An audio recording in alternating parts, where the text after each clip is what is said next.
Bharatiya Janata party के लोगों ने मुसलमानों के इलाके से पत्थर फेंक कर करके ये इल्जाम लगाया जा रहा है। और उसके बाद में इसके लिए तो हमारे कॉन्स्टिट्यूशन है, हमारा मौलिक अधिकार है, हमारा जो है कानून का हर चीज व्यवस्था है, ना कि आप पत्थर तोड़ेंगे।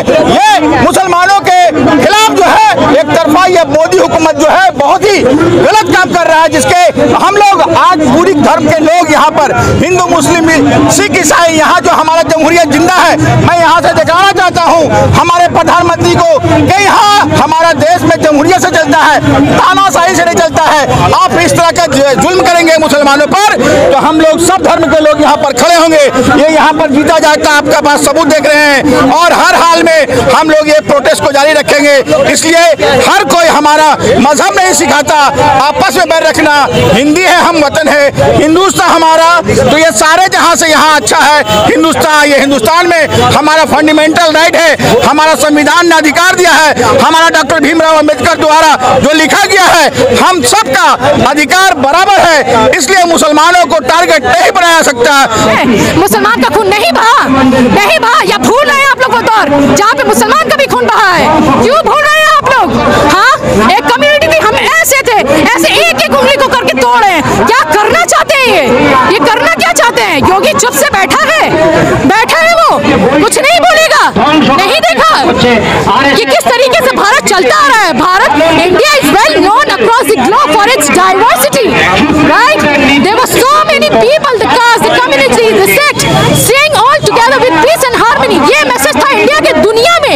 अभी क्या हो रहा है? आपने कभी देखा है? बाहर जाइए, सब बोलते हो इंडिया से अच्छा वहाँ पे जो हिंदू मुस्लिम का झगड़ा होता है, वैसे वो जगह से आप आए। Just imagine our status outside India. इनको लग रहा है ये इंडिया चला रहे हैं, इंडिया नहीं चला रहे हैं। और फरमाने की बात यह है कि दिल्ली में 173 इलीगल कॉलोनीज है, मगर किसी जगह नहीं इस किस्म के ऑर्डर्स आते हैं, बल्कि सिर्फ जहांगीरपुरी में आते हैं। इसका मतलब क्या है? मतलब यह है कि ये टारगेटेड अटैक है, नफरत फैलाने की, डर फैलाने की और हिंसा फैलाने की कोशिश की जा रही है। हिंदुस्तान की शांतिपूर्वक माहौल को बर्बाद करने की कोशिश की जा रही है और ये कोशिश है इस तरह की माहौल कायम करके ये जो सरकार है जिस तरह से 2014 से लेके आज तक अपनी सत्ता कायम करके रखी है, अपने सत्ता को बचाने के लिए इस किस्म की मामला बार बार वो करते चले आ रही है। इनके पीछे वजह क्या है? जो लोग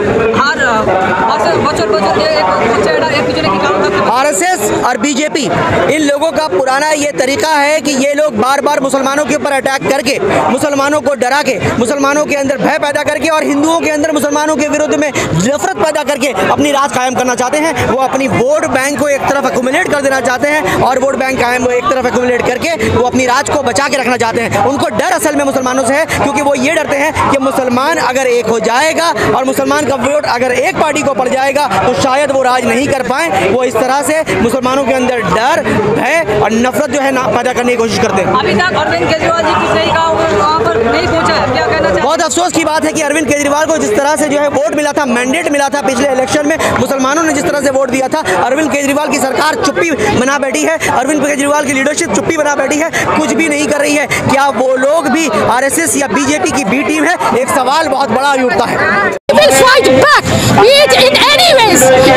अगर आवाज से होगी तो आवाज से लड़ेंगे, हाथ से लड़ाई होगी तो हाथ से लड़ेंगे, लेकिन अपनी आवाज हर दुनिया के कोने कोने तक पहुंचाएंगे। मैम, किस अदारे से आप लोग आए? सॉरी, ईसाइयों से? जी, ईसाइयों से आई हूँ। जी बिल्कुल। आधार यहाँ मैटर नहीं करती है, जो मैटर करता है वो इंसाफ की बात है। अगर आप इंसाफ कहेंगे तो आप भी इंसान हैं, आपके अंदर भी इंसानियत है। हम हिंदू मुस्लिम तो पहले तो नहीं बांटे गए थे ना, देश तो पहले भी आजाद था। अभी ऐसा क्यों हो रहा है कि 7 साल में इतना नफरत फैल चुका है कि हिंदू मुस्लिम एक दूसरे को देखना नहीं चाहते? How is it happening? कैसे हो रहा है ये भरा जा रहा है, ये हेट्रेड भरा जा रहा है। आरएसएस की टीम को पूरा खत्म कर देना चाहिए, इनको इरेडिकेट करना चाहिए। इस्लाम कभी खत्म नहीं हो सकता। इस्लाम का मैसेज यही है कि हमारे हाथ में एक हाथ में तौहीद है और दूसरे हाथ में जस्टिस है। हम ला इलाहा इल्लल्लाह बोलेंगे और जस्टिस, इंसाफ का हाथ उठाते रहेंगे। इंसाफ हमारे लिए है, हम इंसाफ करते रहे हैं। इस्लाम इंसाफ के बेसिस पे आजाद हुआ है, लड़ाई के बेसिस पे नहीं। जो ये अपनी मेंटालिटी रखते हैं ना कि तलवार के बेसिस पे इस्लाम आजाद हुआ है, इस्लाम जस्टिस के बेसिस पे आजाद हुआ है। इस्लाम जस्टिस के बेसिस पे आजाद आगे बढ़ा है और आगे बढ़ता रहेगा इंशाल्लाह। This is my message. अगर आप लोग ये देख रहे हैं, to all my Muslim, Hindu, Christian, Sikhs, Jainism, Buddhism, सारे भाई बहन, आप बाहर निकले और बोले कि कैसे जुल्म हो रही है कम्युनिटी पर, क्यों इतना ज्यादा हमें सताया जा रहा है, क्यों हमें पीसफुल नहीं रहना देना चाह रहा है, क्यों हम चाहते हैं कि हम भाई बहन मिलकर मिलकर एक साथ हिंदू मुस्लिम सिख ईसाई रहे, तो क्यों नहीं रहा जा रहा है? आप देख रहे हैं ये नफरत बढ़ते बढ़ते तो ऐसा करेंगे कि नेशनल एंथम को भी चेंज कर देंगे, नेशनल एंथम भी चेंज हो जाएगा इनकी वजह से। तो आप क्या चाह रहे हैं, हम लोग कहाँ जाएं, संविधान के क्या करें?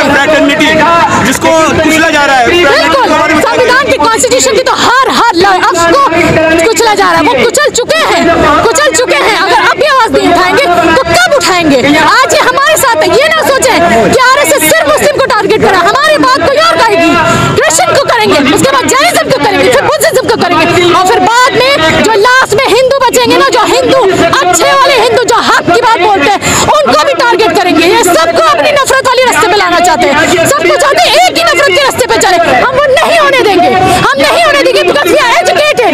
वी नो कि आपका फेथ आपका प्रॉब्लम, मेरा फेथ मेरा प्रॉब्लम। मैं क्या खाती हूँ, क्या पहनती हूँ, उससे हिंदू को फर्क नहीं पड़ना चाहिए। हिंदू क्या खाता है, कैसे पूजा करता है, मुझे फर्क नहीं पड़ना चाहिए। आप लोगों ने कभी ये सुना क्रिश्चियन भी तो पोक खाते हैं, हमारे इस्लाम में वो हराम है।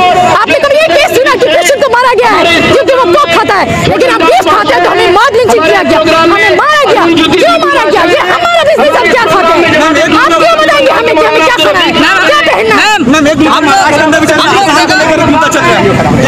ये मुद्दा चलता ही रहेगा, ये मुद्दा चलता ही रहेगा जब तक इंसाफ नहीं उठेगा। ये मुद्दा चलता ही रहेगा और इंसाफ अब गवर्नमेंट नहीं लाएगी, इंसाफ गवर्नमेंट यहाँ देश के लोग लाएंगे, हम लेकर आएंगे इंसाफ।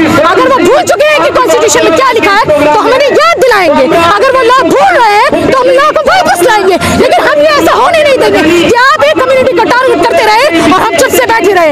ये बर्दाश्त की लिमिट हो चुकी है। We cannot take this anymore. This hatred has to be stopped right here and then. वरना हिंदुस्तान नहीं रहेगा। हम हिंदू हैं, हम सब हिंदू हैं, बायोलॉजिकली हम सब हिंदू हैं। ये अनपढ़ को कैसे बताएं? हम हिंदुस्तान में पैदा हुए तो हिंदू ही है ना। पासपोर्ट पर नेशनलिटी क्या लिखाती है? इंडियन लिखाती है ना, तो हिंदू ही है ना। तो फिर इतना क्या है, आप अनपढ़ को बैठा देंगे कुर्सी पे और सोचेंगे देश को कॉन्स्टिट्यूशन की तरीके से चलाए, तो कभी नहीं होने वाला है, कभी नहीं होने वाला है। कल जो जहांगीरपुर में हुआ, जो महात्मा गांधी का पोस्टर तोड़ दिया, ये ऐसे ही करेंगे। सबसे बड़े क्रांतिकारी तो यही है ना, सबसे बड़े क्रांतिकारी यही है। बाकी जो नेशनल लीडर्स मरे हैं वो लोग क्रांतिकारी कहाँ थे? वो लोग नहीं थे नेशनल लीडर्स। ये अच्छे वाले हैं, ये मार रहे हैं, फैला रहे हैं, इंसानों को खत्म कर रहे हैं, तो ये अच्छे वाले नेशनल लीडर्स हैं। बाकी जो गए वो सब खराब थे, उनमें कोई ऐसी क्वालिटी थी ही नहीं जिसके वजह से देश आजाद हुआ। देश क्या सिर्फ हिंदू आजाद करके रखे हैं? मुसलमान का खून नहीं बहा, या भूल रहे हैं आप लोग वो दौर जहाँ पे मुसलमान का भी खून बहा है? क्यों भूल रहे हैं आप लोग? हाँ, एक कम्युनिटी थी, हम ऐसे थे, ऐसे एक एक उंगली को करके तोड़ रहे हैं। क्या करना चाहते हैं ये करना क्या चाहते हैं? योगी चुप से बैठा है वो, कुछ नहीं बोलेगा। नहीं देखा कि किस तरीके से भारत चलता आ रहा है? Bharat, India is well known across the globe for its diversity, right? There were so many people, the caste, the community, the sect, staying all together with peace and harmony। ये मैसेज था इंडिया के दुनिया में। अभी क्या हो रहा है? आपने कभी देखा है? बाहर जाइए, सब बोलते हो इंडिया से अच्छा वहाँ पे जो हिंदू मुस्लिम का झगड़ा होता है, वैसे वो जगह से आप आए। Just imagine our status outside India. इनको लग रहा है ये इंडिया चला रहे हैं, इंडिया नहीं चला रहे हैं, ये नफरत फैला रहे हैं। अनम जहांगीरपुरा में जो हुआ वो इंसानियत के मुंह पर तमाचा है और मुल्क के सेकुलरिज्म के मुंह पर तमाचा है। हमारे मुल्क के अंदर हर मजहब के लोगों को एक साथ मिलकर रहने की आज़ादी है, उनके फंडामेंटल राइट्स को जो है तहफ़्फ़ुज़ फराहम किया गया है। लेकिन हम लोगों ने देखा कि एक त्यौहार को बहाना बनाकर वहाँ पर जो है फसाद कराने की कोशिश की गई। लोगों ने उकसाया वहाँ के लोगों को, वहाँ के लोगों ने बहुत सब्र से काम लिया और उसके बाद वहाँ पर फसाद कराने की नाकाम कोशिश की गई। जब उसमें वो लोग पूरे तौर पर नाकाम हो गए तो उन्होंने मुसलमानों के इमलाक को, उनके प्रॉपर्टीज़ को,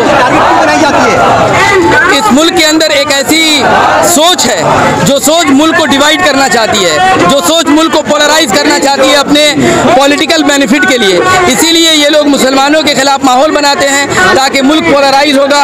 मुल्क के अंदर जो बड़े बड़े मुद्दे हैं, मुल्क के अंदर मुद्दा है बेरोजगारी का, मुल्क के अंदर मुद्दा है भुखमरी का, गुर्बत का, हेल्थ बड़ा इशू है। इन चीज़ों से लोगों के दिमाग को हटाने के लिए और हिंदू मुस्लिम करने के लिए ये सब किया जाता है। इमाम बुखारी साहब वो अभी तक घर से बाहर नहीं निकले, लेकिन बात करने के लिए इस मामले कब खोलेंगे? वो बुखारी साहब समझेंगे, वो उनका मामला है, इसमें हम लोग क्या कह सकते हैं। हम लोग तो बाहर निकल रहे हैं, और निकलेंगे भी। और बुखारी साहब नहीं निकल रहे हैं तो ये बुखारी साहब का मामला है, बुखारी साहब इससे का जवाब देंगे।